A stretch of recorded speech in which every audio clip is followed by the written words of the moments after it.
तो हेलो, नमस्कार, आदाब, सत श्री अकाल। स्वागत करती हूँ आप सभी लोगों का जो लगातार मेरे वीडियोस को देख रहे हैं और बैक टू बैक बहुत अच्छे कमेंट्स कर रहे हैं, बहुत अच्छे रिस्पॉन्सेस कर रहे हैं।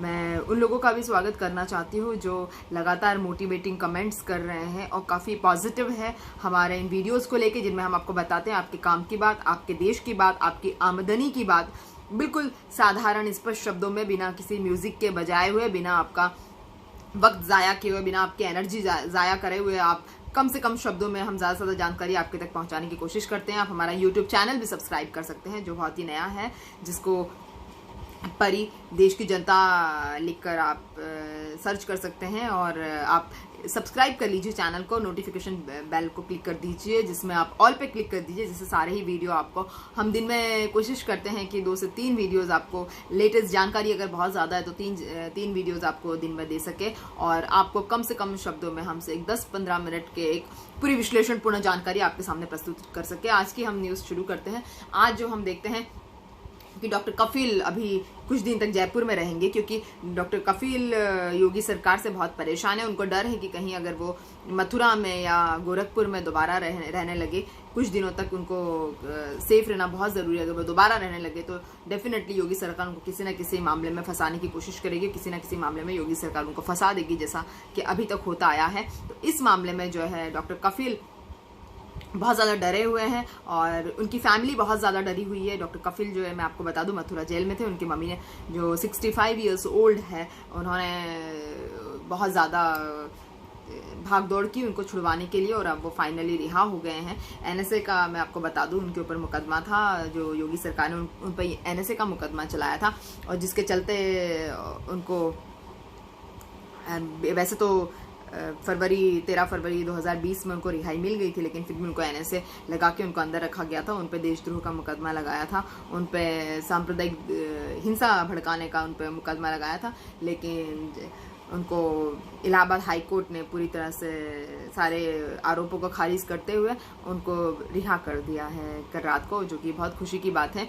अभी बताया जा रहा है कि उनको रिहा करने के बाद में उनको पूर्व विधायक जो है लेने के लिए पहुंचे और प्रदीप माथुर जो है कांग्रेस के बहुत बड़े नेता है और जो 4 बार विधायक रह चुके हैं और जो एक बार सांसद भी रह चुके हैं, उनके यहाँ पर वो मथुरा में थे, जो आज ही वो जयपुर गए हैं।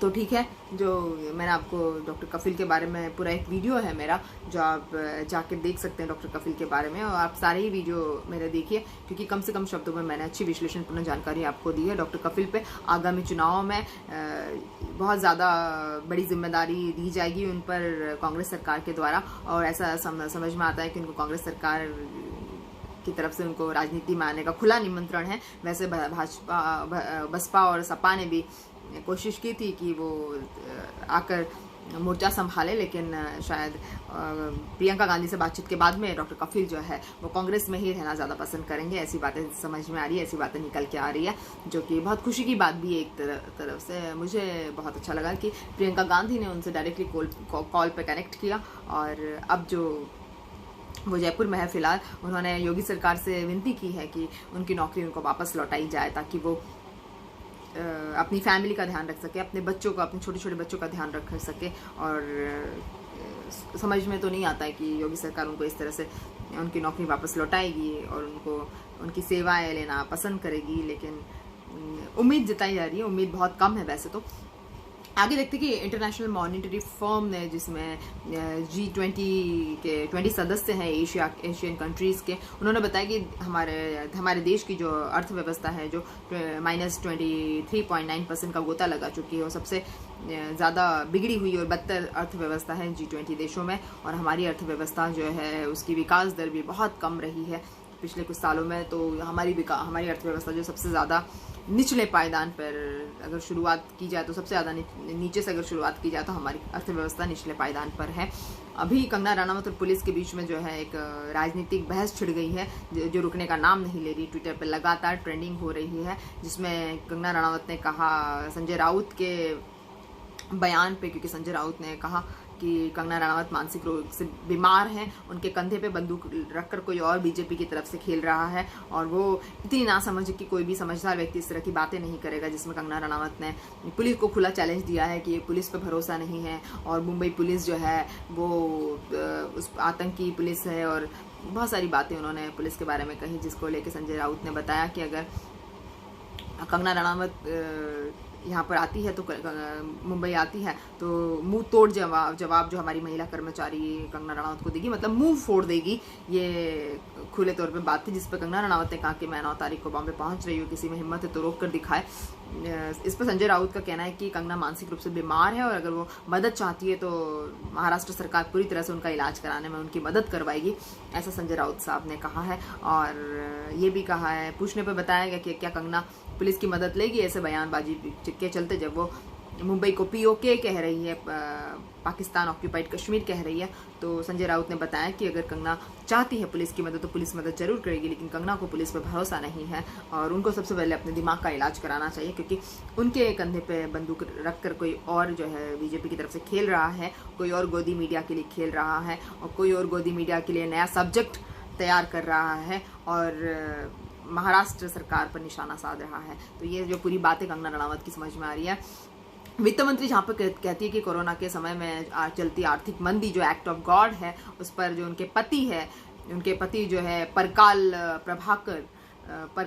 प्रभाकर जी खुश नहीं है। उन्होंने मोदी सरकार पे फिर से दोबारा निशाना साधा है, दूसरी बार। इससे पहले उन्होंने अक्टूबर 2019 में मोदी सरकार पर निशाना साधा था और अब फिर से उन्होंने मोदी सरकार पर निशाना साधा है। उनका कहना है कि जो अर्थव्यवस्था की बात है उसमें निर्मला सीतारमण जी इतनी उनकी जो है जिम्मेदार नहीं है अर्थव्यवस्था के लिए, जबकि मोदी सरकार बहुत ज़्यादा जिम्मेदार है और ये एक्ट ऑफ गॉड नहीं है। ये कोरोना के बाद में या कोरोना के चलते उससे पहले भी अर्थव्यवस्था को नहीं संभाल पाना, अर्थव्यवस्था का या कोरोना काल का मिसमैनेजमेंट ही जो है मुख्य रूप से जिम्मेदार है, सरकार ही मुख्य रूप से जिम्मेदार है। उन्होंने ये भी कहा कि मेरे द हिंदू के आर्टिकल में जो अक्टूबर 2019 में था, मैंने सरकार से गुहार लगाई थी कि वो अर्थव्यवस्था की बेहतरी के लिए काम करे, योगदान दे। मैंने कुछ सुझाव भी दिए थे जो सरकार ने एक्सेप्ट नहीं किया।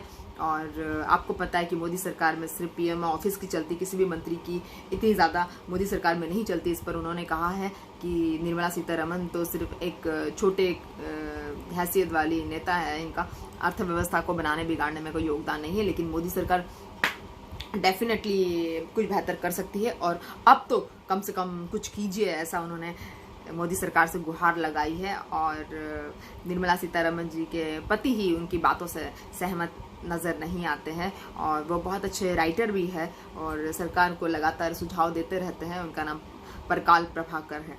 तो ये बात सामने आ रही है। उसके बाद में देखा जा रहा है कि हमारे यहाँ के युवा जो है वो बहुत आतंकित कर रहे हैं सरकार को। मोदी सरकार का जिसका सोशल मीडिया के साथ में चोली दामन का साथ है और सोशल मीडिया की जो सबसे फेवरेट सरकार है उसको मोदी सरकार कहा जाता है, लेकिन अब बताया जा रहा है कि मोदी सरकार का मन की बात का पिछले संडे का जो वीडियो है वो लाइक से ज़्यादा डिसलाइक किया गया है। 80% लोगों ने उनके वीडियो को डिसलाइक किया है, जिसको देखते हुए अब जो है डिसलाइक का बटन ही IT सेल की तरफ से गायब कर दिया गया है और छात्रों की एग्ज़ाम नहीं रुकवाई गई और नौकरियां नहीं दी जा रही है। एग्ज़ाम कराने के बाद भी उनको नौकरियां नहीं दी जाती, जिससे छात्र बहुत परेशान हैं, चिंतित हैं और छात्रों ने गुहार लगाई। जहां पर आज 5 बजे छात्रों ने थाली मोमबत्तियां और घंटियां बजाई और उन्होंने नौकरी की गुहार लगाई, जिसके बाद में रेल मंत्रालय एक्टिव हो गया। रेल मंत्रालय ने बताया कि उनके लिए बहुत सारी नौकरियां करीब 1.5-2 लाख नौकरियां जो है रेल के पास में ऑलरेडी सिलेक्टेड लोगों की है और बहुत सारी बातें उन्होंने भी की। और बताया जा रहा है कि अब सरकार की शायद नींद खुलेगी और लोगों को रोज़गार के लिए एग्ज़ाम्स भी होंगे और लोगों की रोज़गार के लिए इंटरव्यूज़ भी होंगे, ज्वाइनिंग्स भी फ़ौरन की जाएगी। ऐसी बातें सिर्फ सुनने में आ रही है, हालांकि उम्मीद बहुत कम है। खैर आगे बढ़ते हैं कि मानसून सत्र में जब संकट काल की वजह से काफ़ी सारे बदलाव हुए, तो हम देखते हैं कि जो संसद का मानसून सत्र है उसमें बीजेपी सरकार ने प्रश्नकाल या शून्यकाल जो है हटा दिया वहाँ से, और जिसको लेके सारे ही मंत्री बहुत ज़्यादा कांग्रेस के सारे ही मंत्री एक साथ मिल के एकता का मैसेज दे रहे हैं और सारे कांग्रेसी मंत्री जो है बुरी तरह से पीछे पड़े हुए हैं मोदी सरकार के। और कह रहे हैं कि उनको सवाल जवाब करने का अधिकार है और वो संसद में लिखित में सवाल पूछने में, लिखित में जवाब पाने में इंटरेस्टेड नहीं है। और ये मोदी सरकार जो है कांग्रेस के नेताओं के हिसाब से जो बीजेपी सरकार है वो अपनी मनमानी चलाती आई है, बहुमत का नाजायज फायदा उठा रही है। संसद का जो मानसून सत्र हो सकता है, सुरक्षा दृष्टिकोण से सारे ही नियमों का पालन किया जाएगा, तो प्रश्न उत्तर काल क्यों नहीं किए जाएंगे, उसको क्यों लिखित में दिया जा रहा है। लिखित में करने से कौन से ऐसी सुरक्षा हो जाएगी कि प्रश्न उत्तर काल जो है वो लिखित में किया जाएगा। तो राहुल गांधी ने अपनी एक वीडियो सीरीज जारी कर दी। उन्होंने बताया कि मोदी सरकार जो है वो सुशासन वाली सरकार नहीं है, ना ही वो लोकतंत्र की और संविधान का सम्मान जानती है। ना मोदी सरकार लोकतंत्र का सम्मान करना चाहती है, ना ही संविधान का सम्मान करना चाहती है। मोदी सरकार जो है अपनी ही तरह की जो है अपनी ही तरह के खेल खेलती है। मोदी सरकार को जनता के फायदों में इंटरेस्ट नहीं है, और ना ही विपक्ष जो जनता की चुने हुए प्रतिनिधियों से बने हुए सांसदों का है, ना ही विपक्ष को बुलाने में कोई इंटरेस्ट सरकार का नजर आ रहा है। और अगर विपक्ष नहीं होगा तो संसद क्या चलेगी। इस तरह से विपक्ष ने बुरी तरह से निशाना जो है मोदी सरकार की तरफ ताना है, जिससे मोदी सरकार की परेशानियां और बढ़ गई है और मोदी सरकार जो है मानने पे मजबूर है। शायद अब विपक्ष को बुलाने पे मोदी सरकार मजबूर हो जाएगी, लगता तो ऐसा ही ये देखा जाता है। इसके पहले भी प्रधानमंत्री ने कभी कोई प्रेस कॉन्फ्रेंस नहीं की। वो कभी भी पूछे गए सवालों के जवाब, चाहे राफेल पे हो, चाहे निजीकरण पे हो, चाहे कोरोना पे हो, चाहे और भी कई परेशानियां देश में आती जाती रही है, लेकिन मोदी सरकार ने किसी भी आपत्ति के समय या किसी भी घोटाले का, या चाहे टेस्टिंग किट के लगातार घोटाले चलते आए हैं, मोदी सरकार किसी भी सवाल का जवाब देने के लिए बाध्य नहीं समझती अपने आप को, क्योंकि मोदी सरकार अपने आप पे गर्व करती है कि वो एक बहुमत वाली सरकार है। और मोदी सरकार में हमेशा ऐसा पाया गया है कि मोदी सरकार जो है लोकतंत्र की लगातार अवहेलना करती है। जिस तरह से जीएसटी कंपनसेशन उन्होंने राज्य सरकारों को देने से मना कर दिया, अपने आप में लोकतंत्र की बहुत बड़ी अवहेलना है। मोदी सरकार हमेशा ही अपनी मनमानी करने में मास्टर रही है। एक बहुत ही फेमस फिलोसोफर है रोने देकार्जे, उन्होंने बताया है कि मैं सोचता हूँ इसलिए मैं हूँ। तो कहने का मतलब ये है कि अगर हम सोचते हैं तो हमें सवाल पूछना चाहिए, और इसीलिए हम हैं क्योंकि हम सवाल पूछ सके। तो विपक्ष इसी लोकोक्ति को, इसी फ्रेज को कायम कर रहा है, क्योंकि मैं सोचता हूँ इसलिए मैं हूँ। रोने देकार्जे का ये शो है, ये लोकोक्ति है, जिसमें वो कहते हैं I think therefore I am, मैं सोचता हूँ इसलिए मैं हूँ। मगर एक हस्ती को मिटाने की पूरी कोशिश जो है प्रश्नोत्तर काल में जो है संसद में की जा रही है। जो देश की सबसे बड़ी पंचायत समझी जाती है, उसमें ही प्रश्न पूछने का अधिकार जो है खत्म कर दिया जा रहा है। प्रश्न पूछने का अधिकार जो है वो छीन लिया जा रहा है एक तरह से विपक्ष से। मोदी सरकार नहीं चाहती कि विपक्ष किसी भी तरह का प्रश्न उत्तर काल जो है बना के रखे, और हमेशा जो मीडिया के सामने एक छवि बनाकर जीतने वाली सरकार, एक फोटो ऑप्स वाली सरकार, एक एडवर्टीजमेंट वाली सरकार, एक इलेक्ट्रॉनिक वोटिंग मशीन वाली सरकार, एक कह सकते हैं कि बहुत ही मैनेज्ड तरह का करप्शन करने वाली सरकार, बहुत ही प्लान्ड तरीके से उद्योगपतियों को सपोर्ट करने वाली सरकार मोदी सरकार एक तरह से मानी जाती है। उस पर जो डेरेक ओबेरॉयन जो है टीएमसी तृणमूल कांग्रेस के जो नेता है डेरेक ओबेरॉयन ने कहा है कि बीजेपी को सीधा निशाना साधते हुए कहा है कि ये संसद है, कोई गुजरात का जिम खाना नहीं है। सरकार को विपक्ष के जवाब देने पड़ेंगे, इसीलिए सरकार को संसद काल में जवाब देने के लिए बाध्य होना ही पड़ेगा। और सरकार का बाध्य ना होना सरकार की लापरवाही को बताता है, और जो ऐसा हम लोग विपक्ष के नेता ऐसा नहीं करने देंगे। उन्होंने ये भी बताया कि बीजेपी सरकार का फेसबुक से, ट्विटर पे, इंस्टाग्राम से डायरेक्ट कनेक्शन है। उन्होंने ये भी बताया कि व्हाट्सएप से भी मोदी सरकार के कनेक्शन की जांच पड़ताल करनी चाहिए, और इस तरह से पिछली सरकारों में भी जो है फेसबुक को पेशी पे बुलाया गया है, ट्विटर को पेशी पे बुलाया गया, पिछली सरकारों में भी ट्विटर को पेशी पे बुलाया गया है। तो अब जो है फेसबुक को पेशी पे क्यों नहीं बुलाया जाता, और फेसबुक को पेशी पे बुलाना चाहिए। अभी संसदीय इंडिया हेड ने फेसबुक से 100 क्वेश्चंस के जवाब मांगे हैं, जो 7 दिन की मोहलत दी है फेसबुक को, जो मेरे ख्याल से इस मंगलवार को जवाब आएंगे। देखते हैं कि किस तरह की मोहलत दी और क्या जवाब आते हैं। तो पूरी तरह से जो है 7 सवालों के जवाब देने होंगे फेसबुक को, मार्क जुकरबर्ग की कंपनी को। ये वही कंपनी है जहाँ से आखी दास जो है बीजेपी की बहुत ज़्यादा करीबी समझी जाती है, और उनको आखी दास को बीजेपी से कनेक्शन के वजह से उनको, पहले बिल गेट्स की कंपनी में काम करती थी आखी दास, और बीजेपी सरकार की बहुत ज़्यादा करीबी की वजह से आखी दास को इंडिया हेड की पोस्ट मिली। आखी दास को इंडिया हेड बनाया गया। आखी दास को इंडिया का जो है लॉबिंग मैनेजर बनाया गया, और वो सिर्फ और सिर्फ बीजेपी की लॉबिंग करती चली गई और बीजेपी के फेवर में बात करते चली गई। जब 2019 में मोदी सरकार ने इलेक्शन जीता तो उन्होंने मोदी जी को एक बहुत ही ताकतवर और बहुत ही लोकप्रिय नेता बताया। आप तो देख ही रहे हैं आजकल यूट्यूब पे और फेसबुक पे किस तरह से मोदी जी के वीडियोस पे डिसलाइक आ रहे हैं। तो ये फेसबुक ही था जिन्होंने एक इमेज बिल्डअप का काम किया था। अगर आपके पास पैसे हैं तो मुझे लगता है कि आप भी आपकी इमेज बना सकते हैं। 2, 5, 10 करोड़ अगर आप मिनिमम बजट रख के चलते हैं तो ज़्यादा अच्छा होगा। खैर, मोदी सरकार का बजट तो मिलियंस में है, और इसको कहते हैं करोड़ों में, अरबों में इनका बजट निकल आएगा अगर देखा जाएगा डायरेक्टली इनडायरेक्टली सोर्सेस से।